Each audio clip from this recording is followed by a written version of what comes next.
Alors les amis, bienvenue dans cette nouvelle vidéo. J'espère que vous allez bien et comme toujours, vous saisissez toutes les différentes opportunités qui se présentent à vous parce que la vie est faite d'opportunités. Et si vous ne saisissez pas ces opportunités-là, vous ne pourrez pas facilement atteindre vos différents objectifs. Alors, dans la vidéo d'aujourd'hui, en fait, on va se focaliser sur un sujet très intéressant qui est le fait, comme vous le voyez en titre là, comment est-ce que vous pourriez payer vos frais de scolarité pendant votre étude ici en Turquie?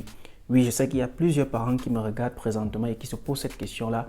Je sais qu'il y a plusieurs étudiants qui envisagent venir étudier en Turquie et même certains qui sont déjà en Turquie et qui se posent ce genre de questions-là. Comment est-ce que je pourrais payer mes frais de scolarité?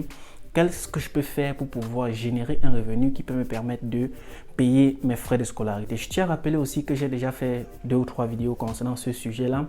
Je la fais aujourd'hui encore une fois de plus comme une sorte de mise à jour, update donc. Parce qu'en Turquie, plusieurs choses changent chaque jour. Les prix des articles changent, les frais de scolarité changent. Dans cette vidéo-ci, ensemble, on va analyser quelques 2-3 aspects des différentes activités que vous pourriez faire pour pouvoir payer vos frais de scolarité étant ici en Turquie. Je vous invite dès lors, si vous êtes nouveau ou nouvelle sur cette chaîne, n'hésitez pas surtout à vous abonner et d'activer la cloche de notification pour ne rater aucun contenu. Si vous êtes un abonné habituel, lâchez surtout un pouce j'aime comme ça. Et si à la fin de la vidéo, vous avez des questions, n'hésitez pas surtout de les mettre en commentaire. Je me ferai un plaisir de vous les répondre. Sur ce, on se retrouve juste après.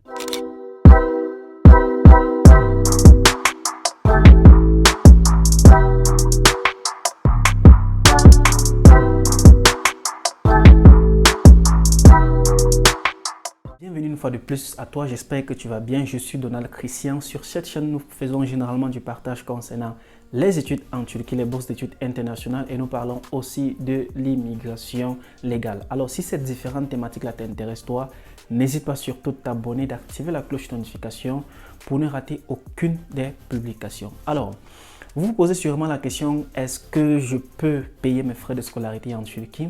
Est-ce que je peux pouvoir subvenir à mes besoins en Turquie? C'est la même question sûrement que les parents qui regardent cette vidéo se posent aussi.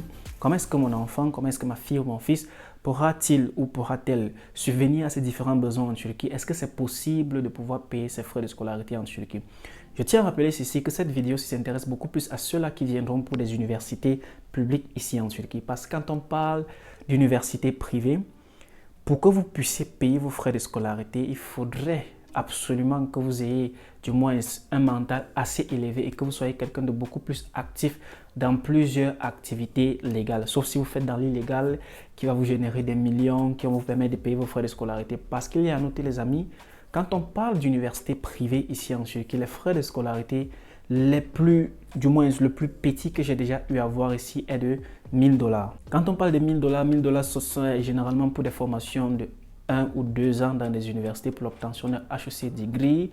Et quand on voit celui de bachelor, c'est-à-dire celui de licence pour les formations de 4 ans, on va voir des frais de scolarité qui vont commencer à partir de 1500 $, 2000 $. Ça, c'est par année scolaire. Donc, vous avez pour 5 ans si vous venez pour un bachelor. Si vous venez pour un master, vous avez pour environ 2 ans qui, par année scolaire, vous devrez normalement payer de 1500 à 2000 comme frais de scolarité pour un master dans la majorité des universités privées ici en Turquie. Bien sûr, il y a des universités privées dans lesquelles, juste pour le master par année scolaire, vous pourriez vous retrouver à payer les 4000 $. Je mentionne bien 4000 $ comme frais de scolarité. L'école est très coûteuse en Turquie en ce qui concerne les frais de scolarité en université privée. Maintenant, si vous êtes en université privée, je vous dirais juste que le seul moyen, du moins l'un des moyens les plus intéressants que vous pourriez faire pour pouvoir payer vos frais de scolarité ici en Turquie est d'avoir un soutien familial.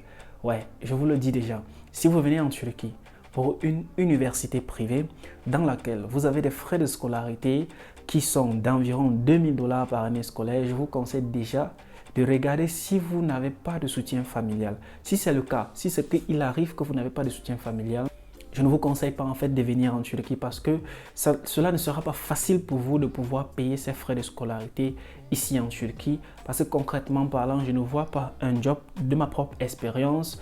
Il y a rares sont des jobs ici en Turquie qui pourront peut-être vous fournir, quand je parle de jobs, c'est-à-dire travailler pour quelqu'un, qui pourront vous fournir un salaire minimal d'environ un salaire minimum d'environ, disons, 500 dollars par mois pour vous permettre de faire quelques économies, de payer vos frais de scolarité, votre logement et tout ce qui va avec. Donc, si vous venez pour une université privée, je vous conseille d'avoir un soutien familial parce que c'est avec ce soutien-là que vous pourriez du moins avoir une partie de l'argent des frais de scolarité et pouvoir peut-être générer l'autre partie. Si vous venez par ailleurs pour un master, là c'est possible d'avoir un soutien familial pour la première année et puis la deuxième année, voir comment vous pourriez faire peut-être d'autres activités qui vont vous permettre de pouvoir payer vos frais de scolarité. Ce qu'il faut aussi noter, c'est que la majorité des universités privées sont dans des villes comme Istanbul et Ankara, d'où un très grand avantage parce que dans ce genre de villes-là, vous avez plus d'opportunités de trouver des jobs étudiants, vous avez plus d'opportunités de faire du business, vous avez plus d'opportunités de faire plus d'autres activités qui vont vous permettre de générer un certain revenu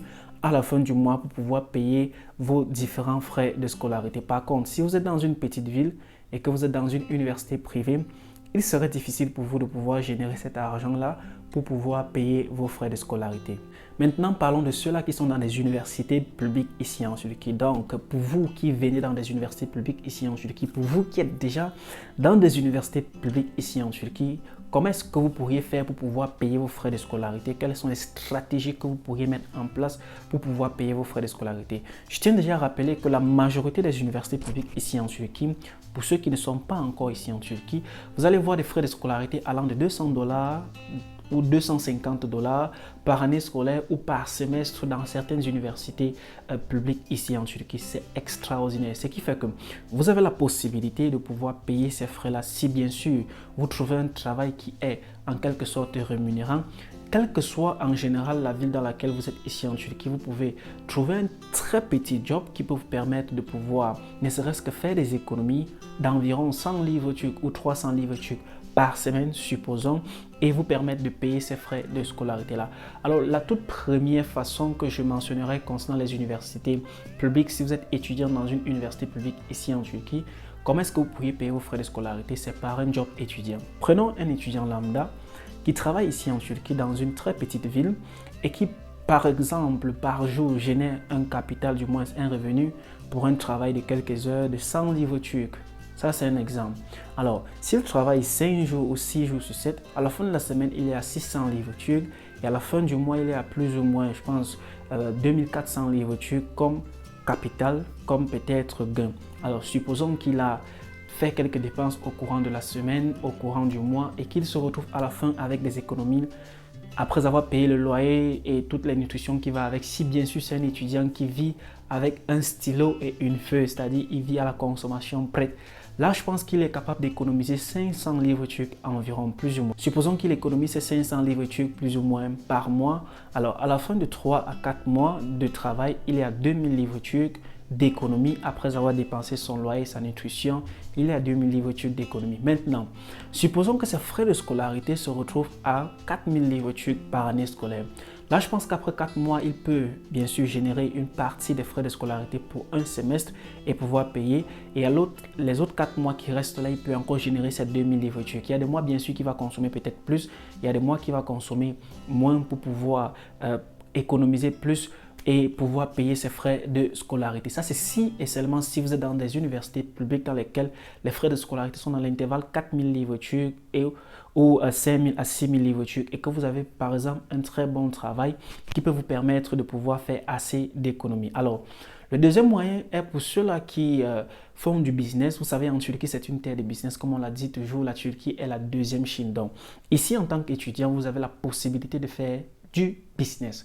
Quand je parle du business, je fais allusion de l'import-export beaucoup plus pratiqué par plusieurs personnes ici en Turquie et un business dans lequel je penserais très vite m'établir aussi à l'intérieur parce que je vois plusieurs personnes qui sont intéressées sur les différentes vidéos que je pose sur cette chaîne-ci concernant ce sujet-là.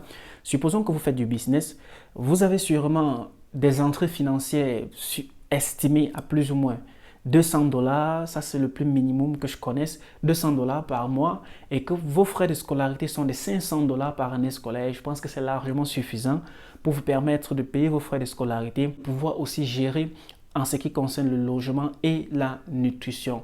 Là, les amis, si vous êtes en Turquie ou si vous pensez venir en Turquie, je vous encourage de vous lancer dans ce genre de business qui peut vous permettre de générer assez de revenus pour pouvoir prendre soin de vous.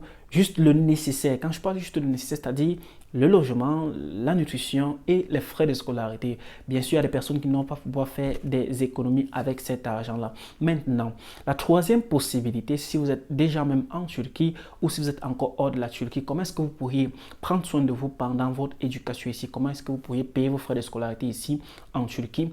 Et de postuler aux différentes bourses d'études. Vous devez savoir ceci, les amis. La Turquie est un pays qui, par ses universités, offre assez de bourses d'études aux étudiants internationaux.